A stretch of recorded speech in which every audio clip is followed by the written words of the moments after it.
We have the phenomenon of the white pope. But the white pope is just the head of the official organ, the official Roman Catholic religion. Behind him is the black pope. And behind the black pope, for those who are familiar specifically with my work, is the cult of Aton. And these hierarchs out of the ancient Egyptian world, the old Israelite Egyptian pharaohs of old.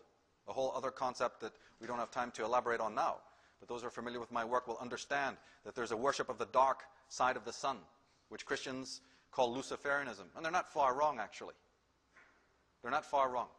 But I prefer to call it Atonism, the worship of the sun church that Jordan has spent his whole life elaborating on. The solar church. What is the solar church? These people that we're talking about today are lower henchmen, servants, lieutenants of this great power. But specifically, Bush answers to the Queen and also to the Black Pope, who at this point in time is Peter Hans Kolvenbach and his coterie, Opus Dei, and many of the other orgs that they control in this country, including the media. As David Icke said, the Queen of England made Bush's military chiefs, Colin Powell and Norman Schwarzkopf, honorary knights of the British Empire.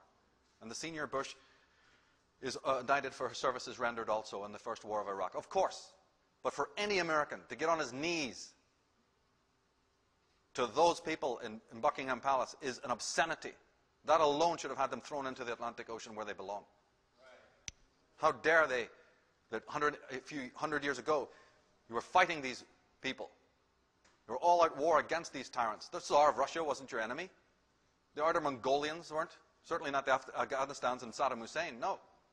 The enemy of America, as I've said many times, was Britain. So what are they doing giving the keys of the city of New York to the Queen of England just a short time after? What are these guys doing, getting on their knees?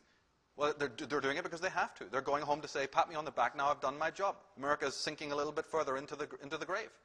Where's my medal? Where's the schools that my kids are going to go to? You see, all those privileges. I don't care about the American people. I care about my life, my family. Henry Ford, who was a little bit onto some of this stuff, he was off in many areas, but the man had a sort of a glimmer, same as Howard Hughes, into what was going on. And one thing he said I agree with, he said people deserve the government they get. We're going to see in this presentation that he is exactly precisely right, probably more than he even knew. We do deserve the governments we get, and we're going to find out how we bring those governments into existence.